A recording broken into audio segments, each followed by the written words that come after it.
Namaste and greetings, Unity of Fredericksburg. It is great being back with you once again. And today we're talking about this idea of remembering tomorrow. So, if we're going to talk about what it means to remember tomorrow, then we have to talk about what does it mean to remember. So, the etymology of the word remember means to keep something or someone in mind, right? You're holding this idea in mind, a past event, a particular person, to keep something or someone in mind, to retain it in your memory, to be able to recall it, to bring it to mind.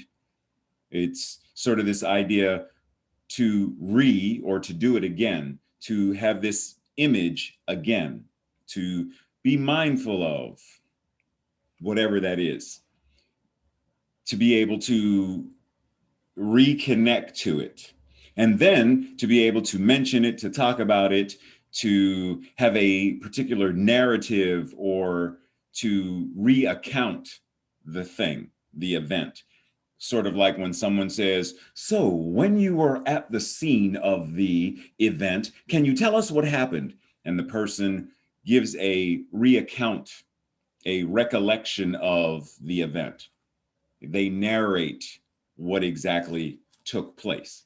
So, if we're going to remember something, then it's important for us to understand that all of that stuff, it's the ideas that we are holding in our mind, it's the image, the words, the belief about it that we are holding in our mind. So, got that, cool. But if we're going to remember tomorrow, like, what is the benefit of that? I mean, I understand the benefit of, remembering yesterday because it fills me with the feels, the good feels, remember when grandma used to bake those chocolate chip cookies? Like, we re-feel the emotions that the memory evokes within us. But what is the benefit of remembering tomorrow? So, pause. Let's understand that the paradigm of our culture and community is very rear focused. Reverend Dr. Martin Luther King Jr. asked, "Why is the church always a tail light rather than a headlight?" Well, if we're going to get to the answer to that question, we have to understand that the church isn't the building, the church is the people. So the question is really, why are the people always a tail light rather than a headlight? That's the actual question. Tail light because our culture, our society, we tend to romanticize the past, the nostalgia of the good old days, the recapturing of the days of yesteryear when we believed that things were somehow better than they are today. We want to recapture, reaccount, bring that from the past into the present. That's the tail light. Okay, cool. Tomorrow's Memorial Day. And apart from Memorial Day sales, which I understand people like, it's a holiday, I got you. But what is the purpose of Memorial Day? So, being a federal holiday here in the United States, specifically for the honoring and the ability to mourn the military personnel who died in the line of service, who died during doing their military duties to serve the United States of America. Memorial Day is also the opportunity that many people take to go to the cemetery to pay their respects to family members, to honor and lay flowers and a wreath, etc. So Memorial Day is simply a holiday of celebrating, honoring, remembering, and grieving or mourning. But keep in mind, it's also rear focused. I am remembering what was done. I am remembering who lived. I am remembering that event. Tail light. It serves a purpose. Yes, there is nothing wrong with grieving and mourning and honoring and celebrating. But when we make the monument more important than the individual, then the memory, the honoring, is more about honoring the memory than the actual lives. Take that in, breathe that in for a second. Because sometimes we get so focused on the event and the memorial and the statues and the thing that we don't really focus on what the person's life meant. Because if we're really, really, really going to talk about what Memorial Day, what being of service means to us today, especially here in New Thought, then we have to recognize that it's about building legacy. What better way to honor the sacrifice of the military than to build lasting peace? What better legacy than to create a world that works for all so that there is no more war, there is no more mass shootings, there is no more genocide, there is no more colonization, there is no more apartheid, there is no more. Is that not the best use of honoring, remembering, and celebrating the life, the legacy of someone? But do we do that? Therein lies the question. Do we do that? We tend to remember the sacrifices, the losses, the names that have become hashtags after each mass shooting or after each act of police brutality. Yes, we remember all of that in the moment. Where's the action so that another school shooting, mass shooting never occurs? See, there's this moment of here where we become so focused on the tail light that the headlight never comes into focus. So the event, the tragedy, the remembering, the non-acting, and then it happens again. And then the same thing, and it happens again. And the cycle continues because the paradigm and the consciousness that we are invoking by remembering tomorrow, we're not doing that. We are acting from the consciousness of the tail light rather than the headlight. We are focused on the consciousness of what was rather than what could be. So, how do we remember tomorrow then? Like, what is this idea? Remembering tomorrow is this process of fully engaging life. We practice and we live in such a way that we court, we encourage, we foster, we nurture the experiences that we desire to experience. Normally, we would say things like, we are attracting it, we are manifesting, we are co-creating it. Ultimately, what we are talking about is experiencing life in the manner that we desire to experience it. In the same way that an architect sits down and draws a blueprint for whatever the structure is that they are going to build, we are being invited to have a very clear vision of what it is we are building in this thing called life. Recognizing that we are not alone, no one is an island unto themselves. Because let's pause on that for a second. Even if there is an island sitting out in the middle of the Atlantic Ocean, is the island not still connected to the water in which it sits? Is the island beneath, is the earth still not connected to the island in some, is it not still a part of earth? So even when the island appears to be out there by itself, it is still intimately and intricately inseparable of the one planet. There is nothing that is separate from God. What each of us does, what each of us will do, how we live, everything affects every one of us. What each one of us does affects everyone. Everyone that we see and everyone who sees us is changed. Everyone that we speak to and everyone who speaks to us is changed. Everyone that we touch, hug, handshake, everyone that we touch and everyone that touches us is changed. What happens in any part of the world is happening all over the world. There is nothing that truly happens in isolation.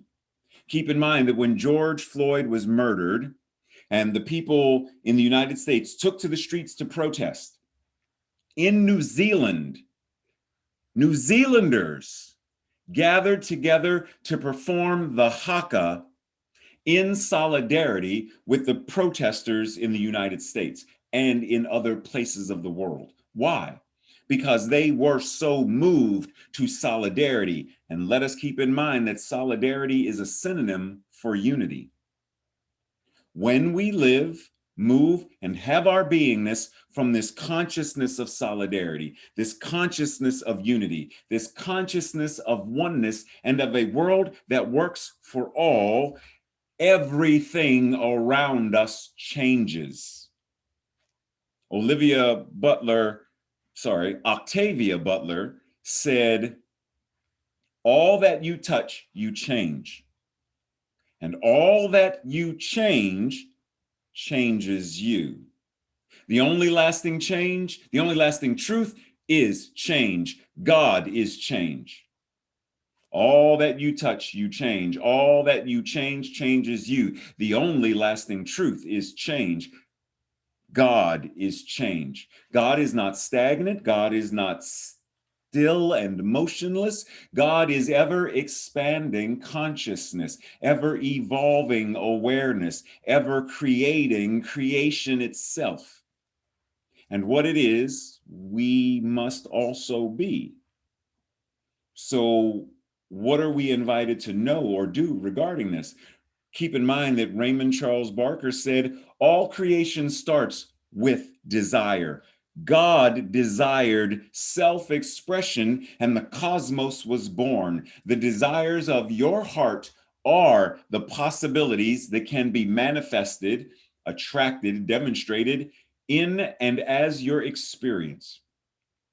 Your desire, what do you desire though? See, most of us, we talk about desiring this or desiring that, and it's only like a vague interest. We desire there to be peace on earth, but we're not convicted. We desire there to be homes for the homeless and food for the people who are hungry, but we're not convicted. We're not all in. See, the question is, in this process of remembering tomorrow, if I ask you tomorrow, when you look back on today, what is it that you want to remember about today?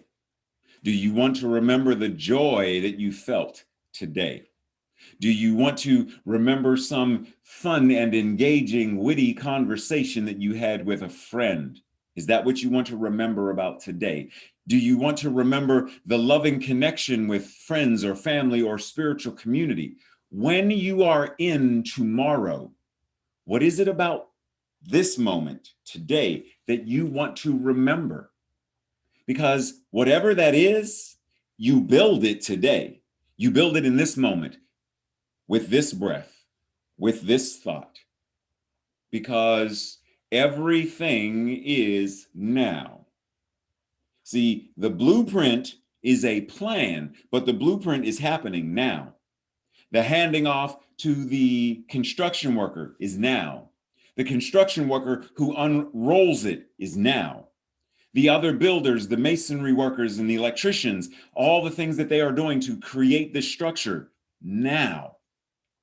Each now moment yields to the next now moment to create the experience that we desire, the experience of this building and what this building will make us feel, the conversation and what it will make us feel, whatever that experience is, but it's built in the present. Like we often do this talking about our mental equivalent, building a mental equivalent, demonstrating according to whatever our mental equivalent is, but rarely do we dive into what does it mean to practice or develop this mental equivalent thing. We simply make mental just about thinking. Change your thinking, change your life. Change your thoughts, change your life.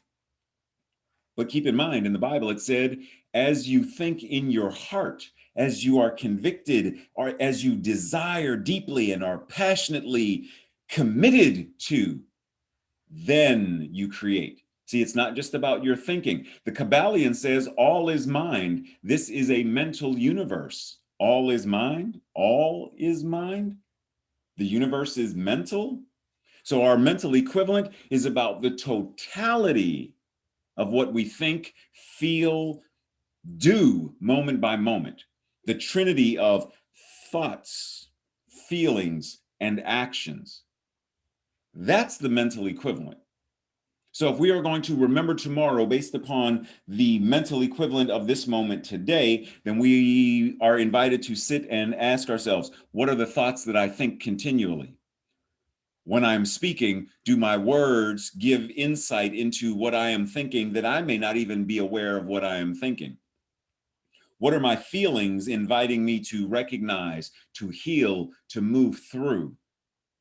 And then when I show up in the world, how do I show up? Do I show up as someone who is not in unity, is not in solidarity, is simply about I, me, you do you? Pick yourself up by your own bootstraps. But you do understand I don't even have boots. Well, sorry, that's on you. You're hungry. Go learn how to fish. Is that the mental equivalent that my actions are showing that I am so heavenly minded, so spiritually minded that I am of no earthly good? Good Samaritan, me? No, I will leave that for someone else to deal with. Is that what my actions say about me? So once again, how am I showing up? Thought, word, feeling, and deed.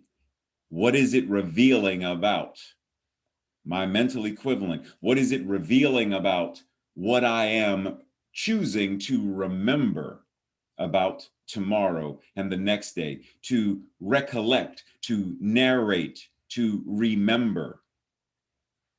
What am I truly in solidarity with? Am I in solidarity with war, or am I in solidarity with peace?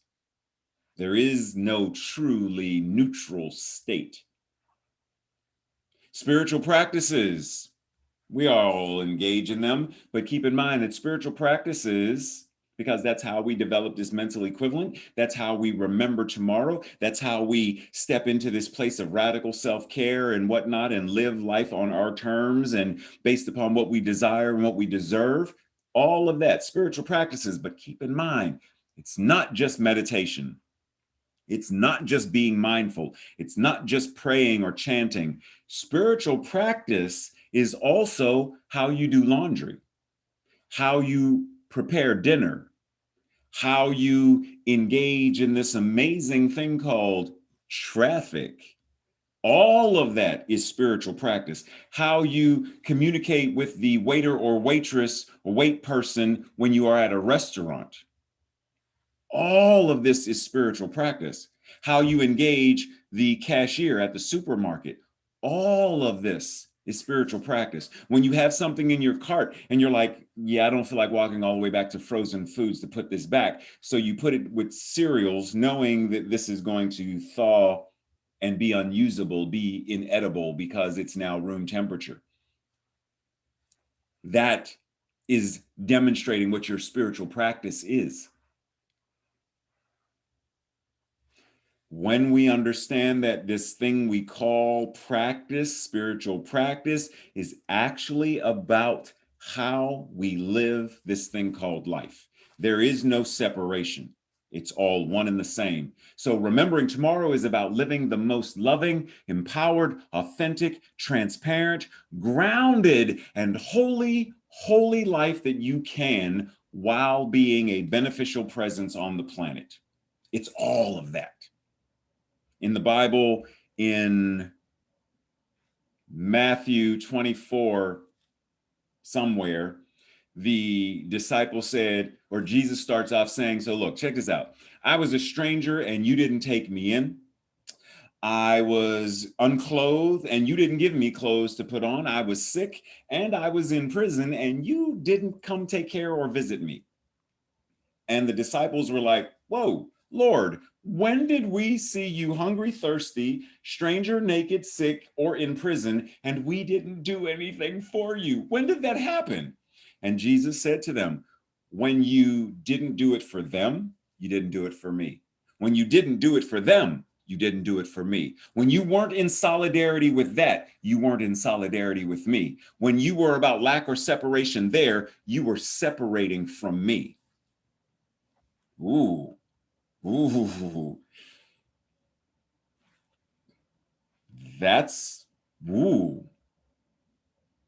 So we pause and breathe, because we understand that this thing called living, this thing called spiritual practices and spiritual living and all of this stuff is about engaging life fully, to such a degree that I reflect on the words of Charles Fillmore, who said, I fairly sizzle with zeal and enthusiasm and spring forth. He didn't say, I sit back and chill. I sit back and watch. I observe. I am mindful and aware, but I do not engage. He said, and spring forth with a mighty faith to do the things that ought to be done by me. So the question is, as you remember tomorrow, what is yours to do? How do you show up and be this thing so that you are laying the foundation, you are handing the torch, you are building a new foundation for a new world that works for all, where things like mass shootings and genocide and all of these ills and diseases and disharmonies are no longer a thing that we experience. We are crafting and creating an entirely new way of being on Earth. Being the human race. We are creating in this moment so that tomorrow we are able to look back and say, job well done. I did what was mine to do. I lived life crafting and creating and nurturing and pouring into the lives of others to such a degree that I recognize that all that I touch, I change. And through the law of reciprocity and circulation, what I change changes me, because all is change, because God is change. Let us breathe and anchor as we go into meditation, recognizing that this breath, this divine Ruach, breath of God, is present now. As I always say, we can't rebreathe yesterday's breath. We cannot capture tomorrow's breath. We cannot save a breath for a rainy day. We can only breathe this breath now, presently, in the presence. Wherever we go, God is, and it is always breathing itself as us. And all is wellness.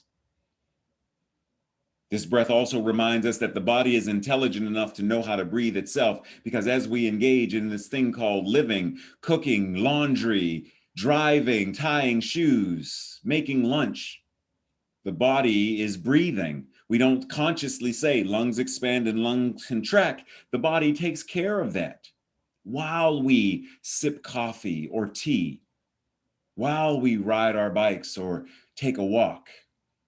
The body breathes itself, but ultimately we are recognizing that this breath is God breathing itself. As Voltaire said, God is a circle whose circumference is nowhere, whose center is everywhere. The very center of God is present right where each of us is. And so we breathe presently, breathe mindfully, breathe, recognizing that in this moment, the desire of our heart, the vision that we hold as our mental equivalent, the entirety of our beingness, we can choose in this moment to be committed and convicted with passion, purpose, and power, that we craft this legacy of unity and solidarity that changes and transforms and heals the world. But we begin by first healing our own minds, beliefs, paradigms, and thoughts, our own hearts and regrets and bitterness forgiveness, our own lives and actions, our relationships, our finances. We bring it all in and recognize that it is all God. All of it is God in expression. Every dollar, every car, every house, every tire, every blade of grass, it's all spirit in expression. And so we do what is ours to do. We spring forth with a mighty power and a mighty faith to do what is ours to do. As Mother Teresa said, if everyone swept their own front porch, the world would be clean. So today, let us sweep our own consciousness of the cobwebs and baggage and things that separate us from this awareness. Let us sweep our hearts from grudges and bitterness and resentment. Let us sweep our lives clean so that we step forward into the atmosphere of being holy, holy. There is no part of our lives that is less than holy because it's all God. Doing the laundry is no less holy than speaking a mantra, reciting a prayer. Taking a bath is no less holy than visiting a sacred site. For you, each one of us is the very site of Christ consciousness made flesh. Right where you stand, right where you sit, is hallowed ground. The air you breathe, the thoughts you think, the hugs you give, the hugs you receive, the money you tithe, the service you offer, the manner in which we stand in solidarity, it is all a divine demonstration of the goodness, the ease and grace, the love and oneness of creation itself, supporting and loving and nurturing itself. And so we breathe, recognizing this. We breathe, being aware of this. We breathe and tell that narrative of a world that works for all, unity around the globe, peace, harmony, compassion, benevolence, truth, equity, justice, food, shelter, life. We are called for such a time as this, and we begin now to remember tomorrow in how we live today. Blessings. Namaste. Satnam. Much love to you. Take care.